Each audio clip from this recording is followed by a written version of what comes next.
بسم اللہ الرحمن الرحیم الحمد للہ وکفى وسلام علی عباده الذین اصطفى اما بعد اعوذ باللہ من الشیطان الرجیم بسم اللہ الرحمن الرحیم ان اللہ فالق الحب والنوى یخرج الحی من المیت ومخرج المیت من الحی ذالکم اللہ فأنا تؤفکون صدق اللہ مولانا العلی العظیم۔ قابل قدر و معزز ناظرین کرام،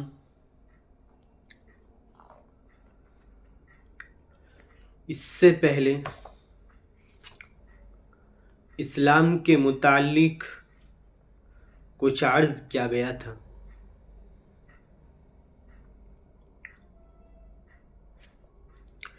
اسلام لانے والے ہر انسان کے لیے سب سے پہلا اور سب سے بنیادی عقیدہ جو ہے وہ ہے خدا تعالیٰ کی ہستی کا اقرار کرنا۔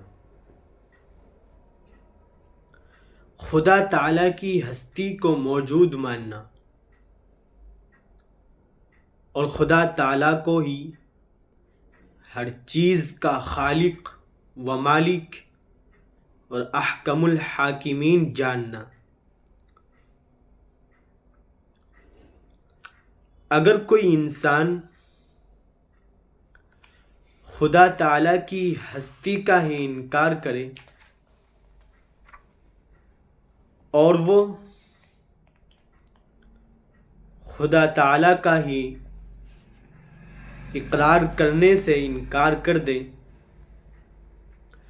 تو پھر اس شخص کے سامنے دین اور دھرم کے سلسلے کی تمام باتیں بیوقوف انسانوں کے توہمات ہیں۔ ایسے انسان کے سامنے دین اور دھرم کی باتیں بتلانا یہ صرف اور صرف بیکار باتیں ہیں، چونکہ وہ خدا تعالیٰ کی ہستی کا ہی انکار کر رہا ہے۔ قرآن کریم خدا تعالیٰ کی ہستی کو ثابت کرنے کے لیے منطقیوں کے طریقے پر بحث و مناظرہ نہیں کرتا ہے، اگرچہ کہ اس طریقے کو اختیار کر کے فریق مخالف لاجواب ضرور ہو جاتا ہے اور خاموش تو ضرور ہو جاتا ہے، مگر اس کے دل کو یقین حاصل نہیں ہوتا ہے اور اس کے دل کو یقین کی ٹھنڈک نہیں پہنچ پاتی ہے۔ قرآن کریم اور اللہ رب العزت نے اپنی ہستی کو ثابت کرنے اور موجود کرنے کے لیے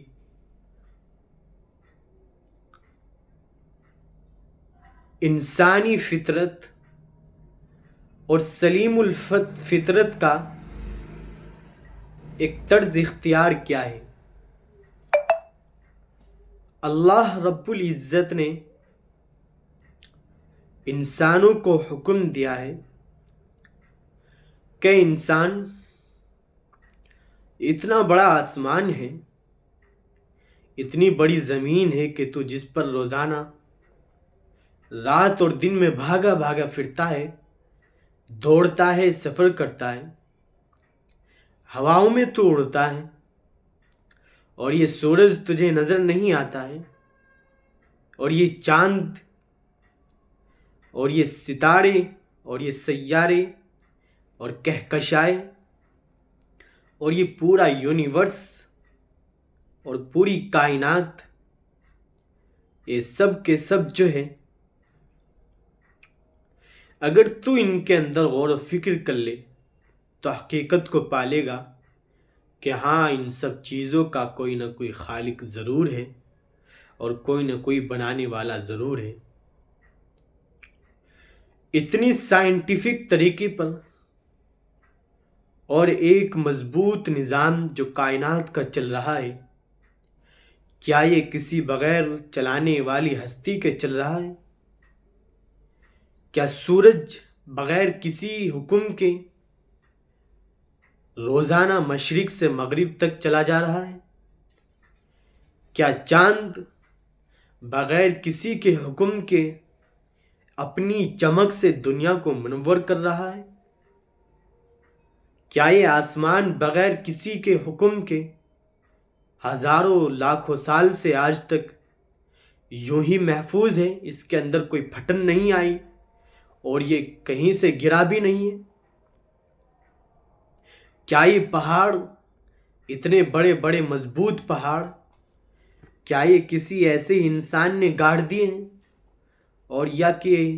یہ خود بخود گڑ گئے ہیں؟ اگر انسان ان کے اوپر غور و فکر کر لے تو اس کو ضرور معلوم ہو جائے گا کہ یقیناً اس پوری کائنات کا چلانے والا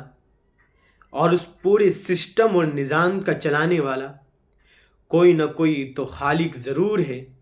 اور کوئی نہ کوئی تو مالک ضرور ہے، کہ جس پورے سسٹم اور کائناتی نظام کی رسیاں اور باغ ڈور کی رسیاں اس کے ہاتھ میں، وہ جیسے فیصلے چاہتا ہے وہ دنیا کے اندر، کائنات کے اندر اپنے فیصلوں کو جاری فرماتا ہے۔ جس کو جو حکم کرتا ہے ہر چیز اس کے حکم کی تابع داری کرتی ہے۔ اگر انسان ان کے اندر غور و فکر کرے گا تو اس کو معلوم ہو جائے گا کہ کوئی نہ کوئی تو ضرور ہے کہ جس نے اپنے حکم سے سورج کو نچا رکھا ہے، جس نے اپنے حکم سے سمندروں کی موجوں کو پھاڑ دیا ہے، جس نے اپنے حکم سے آسمان کو مضبوط چھت بنا دیا ہے، جس نے اپنے حکم سے زمین کو ایک نرم طریقے پر بچھونا بنا دیا ہے، جس نے اپنے حکم سے مضبوط پہاڑوں کو کیل کی طرح گاڑ دیا ہے، اور جس نے اپنے حکم سے درختوں کو سیدھا کھڑا کر دیا ہے، جس نے اپنے حکم سے چاند کو رات کے وقت میں نکالا ہے، جس نے اپنے حکم سے دن کو نکالا اور جس نے اپنے حکم سے رات کو نکالا، کوئی نہ کوئی تو ضرور ہے، اور وہ ہستی، وہ ذات جو یہ سب کچھ کام کر رہی ہے، وہ اللہ رب العزت ہی کی تو ذات ہے۔ اس کے حکم کے بغیر پتھر بھی نہیں ہلتا ہے، اس کے حکم کے بغیر کوئی انسان ایک سانس تک بھی نہیں لے سکتا ہے، اس کے حکم کے بغیر کوئی انسان مکھی کو بھی نہیں اڑا سکتا ہے، اس کے حکم کے بغیر کوئی انسان کانٹا بھی اپنے جسم سے نہیں نکال سکتا ہے۔ غرضے کہ جو بھی کچھ کائنات میں سسٹم اور نظام چل رہا ہے، یہ کسی نہ کسی ہستی کے حکم کے تابع ہے۔ وہ ہستی اس کو حکم کرتی ہے، پھر وہ کائنات کا نظام اسی طریقے سے چلتا ہے جس طرح اس نے حکم کیا ہے۔ حتیٰ کہ دوائی بھی پیٹ کے اندر جانے کے بعد خدا تعالیٰ کے حکم کی محتاج ہوتی ہے اور خدا تعالیٰ سے اجازت لیتی ہے کہ میں شفا کروں یا نہیں کروں۔ غرضے کہ اس کے حکم کے بغیر کوئی انسان، کوئی چیز کچھ نہیں کر سکتی۔ اللہ تعالیٰ نے قرآن کریم کے اندر بہت ساری مثالیں دی ہیں۔ سورہ بقرہ کے اندر اللہ تعالیٰ فرماتے ہیں، ان فی خلق السماوات والارض واختلاف اللیل والنہار والفلک التي تجری فی البحر بما ينفع الناس وما انزل اللہ من السماء من ماء فاحیا به الارض بعد موتها وبث فيها من كل دابة وتصريف الرياح والسحاب المسخر بین السماء والارض لآیات لقوم یعقلون۔ ذرا اس آیت کے اندر غور و فکر کیجیے۔ اللہ رب العزت فرما رہے ہیں کہ آسمان اور زمین کے پیدا کرنے میں واختلاف اللیل والنہار، رات اور دن کے یکے بعد دیگرے آنے اور جانے میں، رات آتی ہے تو دن غائب ہو جاتا ہے، اور دن جیسے ہی آتا ہے تو رات چھپ جاتی ہے، اور ان کشتیوں میں جو تمہارے تجارتوں کے سامان کو لاد کر پانیوں میں دوڑتی ہیں اور چلت پھلت کرتی ہیں، بما ينفع الناس وما انزل اللہ من السماء من ماء، اور اس پانی میں جس کو اللہ تعالیٰ آسمان سے برساتا ہے، یعنی بارش، اس بارش میں، اور پھر وہ بارش جس کے ذریعے سے جو زمین مردہ ہو چکی ہوتی ہے، جس کے اوپر گھاس ہریالی نہیں اگ پاتی ہے، اس بارش کے ذریعے سے سیراب و زمین ہوتی ہے، جو مردہ ہو چکی تھی وہ پھر سے زندہ ہوتی ہے اور اس کے اوپر ہریالی اگنے لگتی ہے۔ وَبَثَّ فِيهَا مِن كُلِّ دَابَّةٍ، اور اس زمین میں ہر قسم کے جانداروں کو اور چوپاؤں کو اس نے پھیلا دیا اس کی وسعت میں۔ وَتَصْرِيفِ الرِّيَاحِ، اور ہواؤں کے بدلنے میں اور ہواؤں کے رخ مڑ جانے میں۔ وَالسَّحَابِ الْمُسَخَّرِ بَيْنَ السَّمَاءِ وَالْأَرْضِ، اور ان بادلوں میں جو آسمان اور زمین کے درمیان لٹکے رہتے ہیں، مسخر رہتے ہیں۔ لآیات لقوم یعقلون، عقل مندوں کے لیے اور دیکھنے والوں کے لیے نشانیاں ہیں۔ کیسی نشانیاں ہیں؟ نشانیاں ہیں کہ اللہ رب العزت اور کوئی نہ کوئی ہستی ان تمام کاموں کو کرنے والا ہے، بغیر کسی حکم کے اور ہستی کے یہ سب کے سب کام خود بخود نہیں ہو رہے ہیں۔ آسمان خود بخود نہیں بن گیا ہے، بھلا بتلائیے کیا یہ زمین خود بخود وجود میں آ گئی؟ کیا یہ اتنی بڑی کائنات خود بخود وجود میں آ گئی؟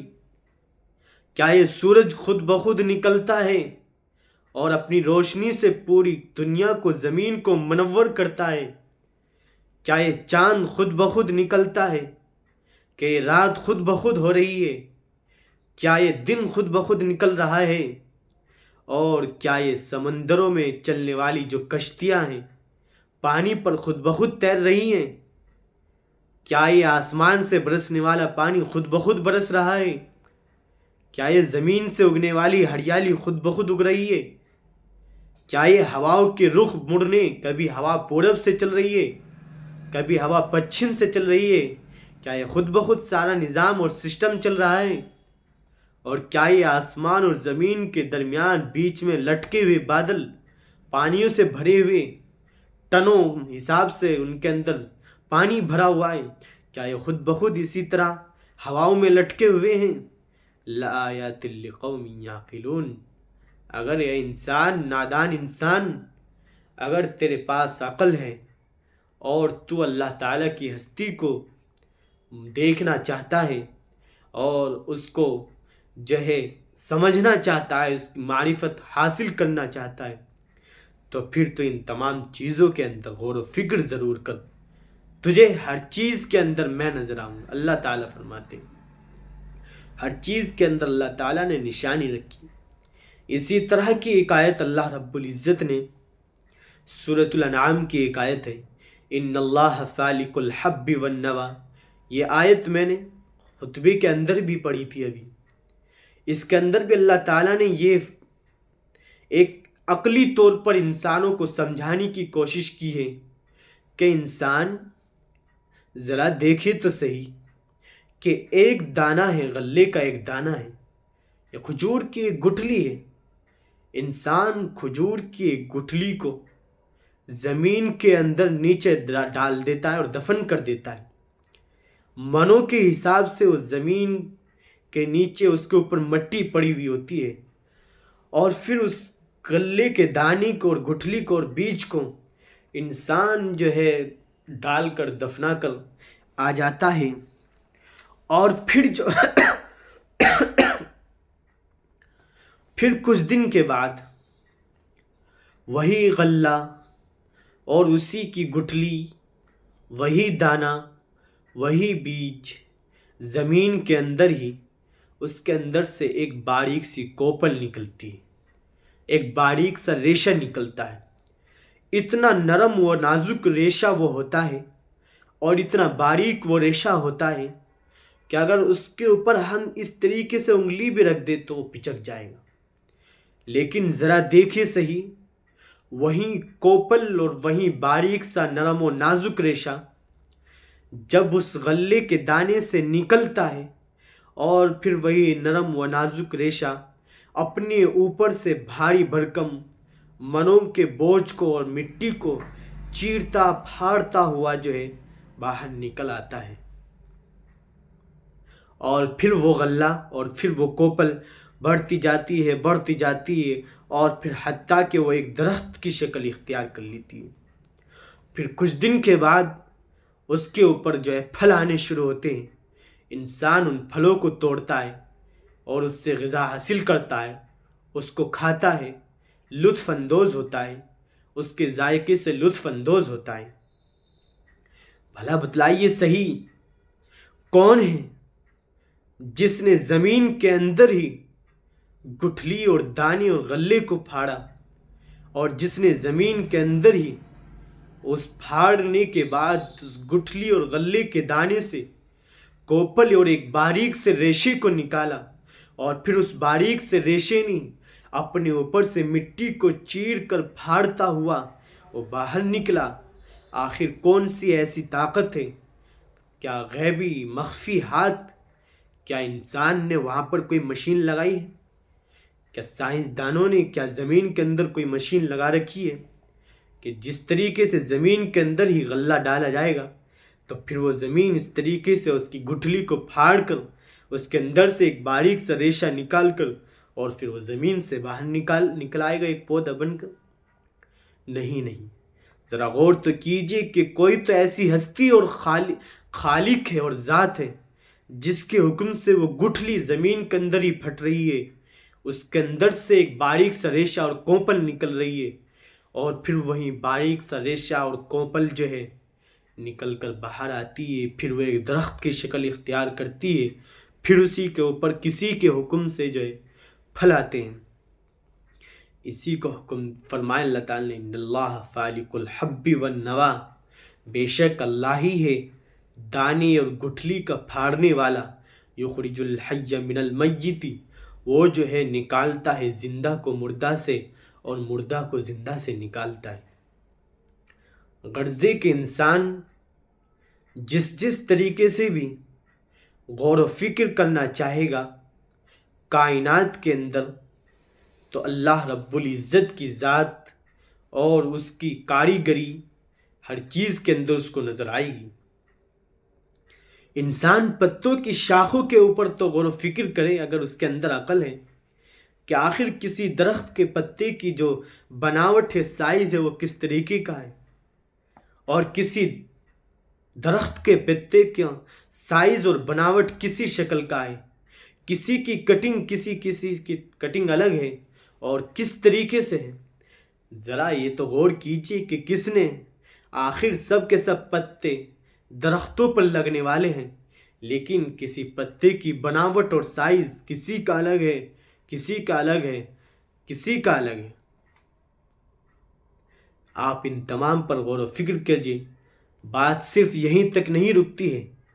کائنات کے اندر جتنی بھی چیزیں پھیلی ہوئی ہیں، اگر انسان اپنے اس دماغ کا استعمال کرے اور غور و فکر شروع کرے کہ میں اللہ تعالیٰ کی ہستی کو جاننا چاہتا ہوں اور اس کائنات کے نظام اور سسٹم کو سمجھنا چاہتا ہوں، تو پھر انسان کے آس پاس کی چیزوں میں اس کو غور کرنا چاہیے۔ انسان جو کھاتا ہے، جو پھل کھاتا ہے، آپ ذرا دیکھیے کہ سب کے سب پھل جو ہیں زمین سے نکلنے والے ہیں، اور سب کے سب پھل جو ایک ہی پانی سے سیراب ہونے والے ہیں، لیکن کسی پھل کا رنگ الگ ہے اور کسی پھل کا رنگ الگ ہے، یہی نہیں، کسی پھل کے ذائقہ الگ ہے، کوئی میٹھا ہے تو کوئی کھٹا ہے، کوئی پھیکا ہے، کسی پھل کا رنگ کوئی کھٹا میٹھا دونوں ایک ساتھ ہیں۔ ذرا آپ دیکھیے ہر پھل کا رنگ اور اس کا مزہ آپ کو الگ ہی نظر آئے۔ بھلا بتلائیے، کیا پھلوں کے اندر اتنا شعور دیا ہے کسی نے کہ آپ کو میٹھا ہی بننا ہے، آپ کو کڑوا بننا ہے، آپ کو پھیکا بننا ہے، آپ کو کھٹا بننا ہے، آپ کو لال بننا ہے، آپ کو ہرا بننا ہے، آپ کو نیلا بننا ہے، اور آپ کو جو ہے مٹیالے کلر کا بننا ہے؟ غرضے کہ کوئی تو ایسی ذات ہے جس کے حکم سے یہ سب کا سب نظام چل رہا ہے، اور سب کا سب جو ہے یہ تمام کائنات اور سسٹم یونیورس کا اسی کے ہاتھ میں ہے، اسی کے فیصلے سے سب کچھ ہوتا ہے۔ بات صرف یہیں تک نہیں رہتی ہے، اللہ تعالیٰ نے بہت ساری آیتیں قرآن کریم کے اندر ذکر فرما دی ہیں کہ جن کے ذریعے سے انسان اللہ رب العزت کی ہستی کو پہچان سکتا ہے، اس کو پہچان سکتا ہے۔ ان سب چیزوں کا کرنے والا جو بھی کوئی ہے وہ اللہ رب العزت ہی کی ذات ہے۔ بہت سارے لوگ آج کل جیسا کہ دہریت کا زمانہ چل رہا ہے، دہریوں کی تعداد بڑھتی جا رہی ہے۔ جو لوگ خدا کے منکر ہیں، ملحدین، بہت سارے لوگ ایسے جنم لینے لگے ہیں آزاد خیال کہ اس پوری کائنات جو ہے خود بخود وجود میں آئی، آسمان خود بخود وجود میں آ گیا، ایک دھماکہ ہوا، اس دھماکے سے یہ آسمان بنا، یہ زمین بنی، یہ پہاڑ بنے، یہ ریگستان بنا، اور یہ اس کے اوپر جو ہے دریائے بہی، سب کے سب ایک دھماکے کے وجود میں آیا، جس طریقے کا سائنسدانوں کا دعویٰ ہے۔ لیکن سوال سائنسدانوں سے یہ کہ کیا تمہارا دماغ خراب ہو گیا ہے؟ کہ یہ بتلائیے، اگر دھماکے سے یہ سب کچھ وجود میں آ رہا ہے تو پھر وہ دھماکہ کرنے والا بھی تو کوئی ہوگا، کیا وہ دھماکہ خود بخود وجود میں آ گیا ہے؟ سوال یہاں پر یہ اٹھتا ہے کہ وہ دھماکہ کس طریقے سے خود بخود وجود میں آ گیا؟ دھماکہ خود بخود تو وجود میں نہیں آیا ہوگا، اس کا بھی کوئی نہ کوئی وجود میں لانے والا ضرور ہوگا۔ بہرحال میں آپ کو ایک واقعہ سنانا چاہتا ہوں، اس واقعے کے ذریعے سے مجھے امید ہے انشاءاللہ تعالی کہ آپ اللہ رب العزت کی ہستی کو ضرور سمجھ جائیں گے، اور پھر اس کے بعد بھی اگر کسی انسان کو خدا تعالیٰ کی ہستی کو سمجھنے میں ذرا اشکال ہے اور اس کو دشواری محسوس ہو رہی ہے تو پھر وہ مجھ سے رابطہ کر سکتا ہے کسی بھی ذریعے سے، واٹس ایپ کے ذریعے سے یا کمنٹس کے ذریعے سے۔ انشاءاللہ اس کو سمجھانے کی حتی الامکان کوشش کی جائے گی۔ واقعہ یہ ہے، یہ واقعہ دراصل حضرت امام ابو حنیفہ رحمۃ اللہ علیہ کے زمانے کا ہے۔ امام ابو حنیفہ رحمہ اللہ کے زمانے میں ایک دہریہ بڑا شور مچا رہا تھا، اور اس نے یہ شور مچا رکھا تھا کہ بھئی اللہ تعالیٰ نہیں ہے، اور اللہ تعالیٰ کوئی ذات ہے ہی نہیں، یہ کائنات کا سسٹم اور نظام جو ہے خود بخود چل رہا ہے، یہ آسمان خود بخود بن گیا، زمین خود بخود بن گئی، یہ سورج خود بخود نکلتا ہے، چاند خود بخود نکلتا ہے، رات خود بخود ہوتی ہے، دن خود بخود نکلتا ہے، غرضے کہ پورا کائنات کا سسٹم خود بخود چل رہا ہے۔ اس نے یہ شور مچایا، اور اس نے پھر یہ بھی دعویٰ کر دیا کہ اگر کوئی انسان اس سلسلے میں مجھ سے بحث و مباحثہ کرنا چاہے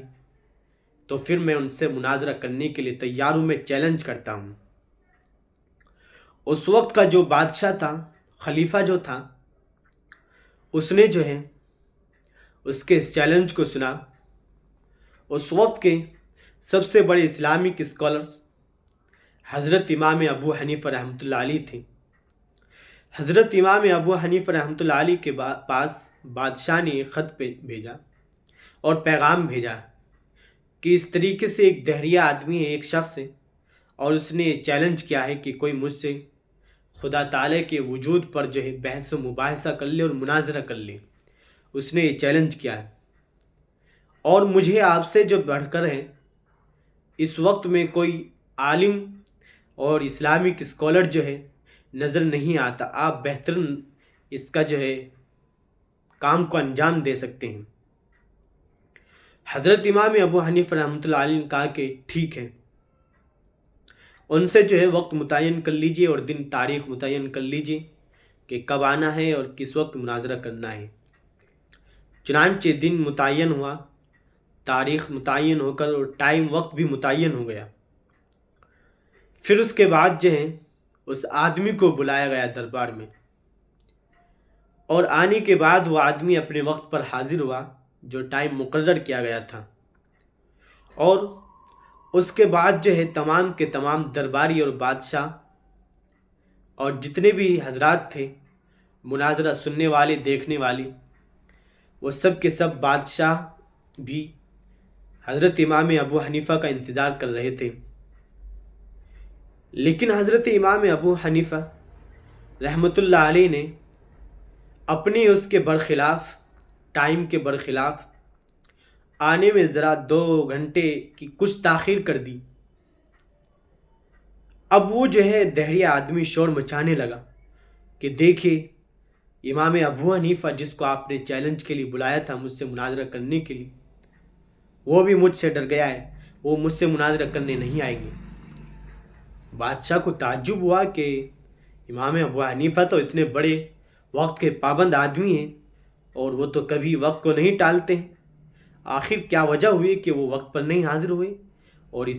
کافی وقت گزر چکا ہے ابھی تک نہیں آئے. بادشاہ بھی تھوڑا ناراض ہوا اور درباری حضرات بھی انتظار کرتے رہے. چنانچہ دہریے نے شور مچانا شروع کیا کہ اب بس ہم جیت گئے ہیں اور ہم جو کہہ رہے تھے وہی بات سچ ہے. پھر دیکھتے ہیں کہ حضرت امام ابو حنیفہ رحمۃ اللہ علیہ اچانک سے اس دربار میں داخل ہوتے ہیں، جن کو دیکھ کر وہ دہریہ ایک دم چونک جاتا ہے. بادشاہ جو ہے خلیفہ، اس نے جو ہے دیر سے آنے کا سبب دریافت کیا. حضرت امام ابو حنیفہ رحمۃ اللہ علیہ نے سب سے کہا کہ دراصل دیکھیے، آپ سب لوگوں کو مجھ سے پوچھنے کا اور سوال کرنے کا حق ہے. چونکہ میں وقت پر نہیں آ سکا، آپ لوگوں کو پورا مکمل اختیار ہے کہ مجھ سے اس کی وجہ جانیں. اگر آپ سننا چاہتے ہیں اس کی وجہ تو میں آپ کو بتلاتا ہوں کہ دراصل جس راستے سے میں آ رہا تھا آپ کے پاس، میں تو وقت سے کافی پہلے ہی چل دیا تھا، لیکن جس راستے سے میں آ رہا تھا اس راستے میں ایک دریا پڑتا تھا اور اس دریا کو پار کیے بغیر میں آپ کے پاس نہیں پہنچ سکتا تھا. لہذا میں نے دیکھا کہ دریا پار کرنے کے لیے میرے پہ تیرنا نہیں آتا ہے. میں اسی انتظار میں کھڑا رہا کہ کچھ کشتی وغیرہ آئی اور پھر وہ مجھ کو یہ دریا پار کرا دے. چنانچہ میں سوچتا رہا، کھڑا رہا، کافی وقت گزر چکا تو میں نے دیکھا کہ اچانک دریا کے اندر سے ہی ایک پیڑ نمودار ہوا اور ایک پیڑ درخت نکلا، اور پھر اس درخت کی ٹہنیاں اور شاخیں میں نے دیکھا کہ خود بخود میری آنکھوں کے سامنے کٹنے لگی اور پھر ان کے تختے بن گئے ان کی شاخوں کے، اور پھر ان تختوں سے وہ خود بخود تختے آپس میں ایک دوسرے سے جڑنے لگے. پھر میں نے دیکھا کہ وہ تختے جڑا کر ایک کشتی کی شکل میں بن گئے اور ایک مضبوط کشتی بن گئی. اور پھر وہ کشتی خود بخود چل کر میرے پاس آئی اور مجھے اس میں سوار کر لیا. میں اس میں سوار ہوا اور بیٹھا، اور پھر وہ کشتی خود بخود مجھے لے کر چلی، اور مجھے جہاں پر اترنا تھا خود بخود اس کشتی نے میرے بتائے بغیر یا اشارہ کیے بغیر جو ہے اس نے مجھے اس پار لا کر اتار دیا. چنانچہ میں جو ہوں اس کشتی کے بارے میں جب میں اترا آپ کی سائڈ آ کر تو میں سوچتا رہا کہ آخر یہ سب کچھ ماجرا خود بخود کیسے ہوا. واللہ یہ کیا ماجرا ہے، حادثہ ہے کہ سب کچھ درخت خود بخود نکلا، پانی کے اندر سے خود بخود کشتی بنی، تختے کٹے، اور پھر کشتی نے مجھے خود بخود یہاں بٹھا کر لا کر چھوڑ دیا جہاں پر مجھے خود اترنا تھا۔ اس کو آخر کس نے سمجھایا، کس نے احساس دیا اس کو اتنا کہ مجھے یہیں پر اترنا ہے؟ چنانچہ مجھے وہاں پر وقت لگا، اس لیے مجھے آنے میں دیر ہوئی۔ اب وہ جو دہریا وہاں پر کھڑا ہوا یہ سب باتیں سن رہا تھا، اس نے کہا کہ اس کا تو دماغ خراب ہو گیا ہے، ایک تو یہ پہلے سے ہی وقت پر نہیں آیا ہے، دیر کر کے آ رہا ہے، اور دوسری آ کر یہاں پر ایسی ویسی باتیں کر رہا ہے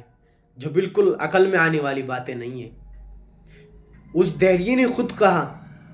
کہ بھلا بتلائیے تو صحیح کہ کیا خود بخود ایسا ہو سکتا ہے کہ دریا کے اندر سے درخت نکلے اور پھر اس درخت کے ذریعے سے خود بخود جو ہے وہ لکڑیاں کٹنے لگے اور ان کے تختے بن جائے، اور پھر وہ تختے خود بخود جڑ کر جو ہے ایک کشتی کی شکل بن جائے، اور پھر وہ کشتی خود بخود ان کو سوار بھی کر لے، اور پھر جہاں پر ان صاحب کو اترنا ہے وہاں پر لا کر اتار بھی دے؟ کیا یہ عقل میں آنے والی بات ہے؟ اس دہری نے خود کہا یہ سب کچھ۔ حضرت امام ابو حنیفہ رحمۃ اللہ علیہ نے کہا شاباش، اب جو ہے مناظرہ جو ہے ختم ہو چکا، جو بحث و مباحث آپ مجھ سے کرنے والے تھے وہ ختم ہو چکا ہے۔ اس آدمی نے کہا کہ ابھی تو مناظرہ شروع بھی نہیں ہوا ہے اور ختم کس طرح ہو گیا ہے؟ بادشاہ نے بھی کہا کہ ابھی تو شروع بھی نہیں ہوا مناظرہ، آپ کہہ رہے ہیں ختم ہو چکا ہے اور ہم جیت گئے ہیں۔ حضرت امام ابو حنیفہ رحمۃ اللہ علیہ نے کہا کہ در حقیقت ان کا دعویٰ یہ ہے کہ ایک پوری کائنات کا سسٹم اور نظام انہوں نے آ کر یہ شور مچایا تھا کہ یہ کائنات کا سسٹم اور نظام خود بخود چل رہا ہے، اتنا بڑا آسمان خود بخود بن گیا، اور یہ زمین خود بخود بن گئی، سورج خود بخود نکل رہا ہے، چاند خود سے نکل رہا ہے۔ ان کا دعویٰ یہ تھا، لیکن انہوں نے اب خود تسلیم کر لیا ہے کہ جب دریا کے اندر سے درخت خود نہیں نکل سکتا، اس کے شاخیں خود کٹ نہیں سکتی، اور پھر خود بخود سے اس کے تختے بن نہیں سکتے، اور پھر خود سے اس کے تختوں کی جڑا کر آپس میں وہ کشتیاں نہیں بن سکتی، اور پھر وہ کشتی بھی جو ہے خود بخود آپ کو جو ہے یہیں پر لا کر نہیں چھوڑ سکتی۔ تو جب میرا یہ کہنا ہے کہ جب یہ اتنی سی چھوٹے چھوٹے کام، یہ درخت کا نکلنا دریا کے اندر سے، کشتی کا خود بخود بننا، اور پھر تختوں کا خود بخود جڑنا اور مجھے لا کر وہیں پر چھوڑ دینا، یہ بغیر کسی انسان کے اور بغیر کسی کے بنائے نہیں بن سکتا، بغیر کسی کے بنائے ہوئے تختے نہیں کٹ سکتے، اور بغیر کسی کے بنائے ہوئے لکڑیاں نہیں کٹ سکتی، کشتی نہیں بن سکتی، اور بغیر کسی کے چلائے کشتیاں چل نہیں سکتی، تو پھر یہ اتنا بڑا نظام، اتنی کائنات، اتنی بڑی کائنات خود بخود کس طرح چل سکتی ہے؟ اب جو ہے دہریہ جو ہے یہاں پر وہ مناظرہ آ رہا، اور پھر وہ وہاں سے بھاگ گیا، اور بادشاہ نے جو ہے شاید ہو سکتا ہے اس کو پکڑا ہو، اس کو سزا بھی دی ہو، چنانچہ اب اس نے یہ خود ثابت کر دیا۔ خیر، یہ جو واقعہ سنایا گیا ہے اس کے ذریعے سے آپ لوگ سمجھ گئے ہوں گے کہ جو ہے اللہ تعالیٰ کی ہستی ہے، اور پھر اسی کے حکم سے پورا کائنات کا سسٹم اور نظام چل رہا ہے۔ اس کائنات کا بنانے والا کوئی ضرور ہے، خود بخود یہ کائنات وجود میں نہیں آئی ہے۔ انشاءاللہ آپ لوگوں کے سمجھ میں آ گیا ہوگا۔ اگر کچھ ابھی تک سمجھ میں نہیں آیا تو پھر آپ لوگ مجھ کو جو ہے بتا سکتے ہیں۔ وآخر الدعوانا الحمدللہ رب العالمین۔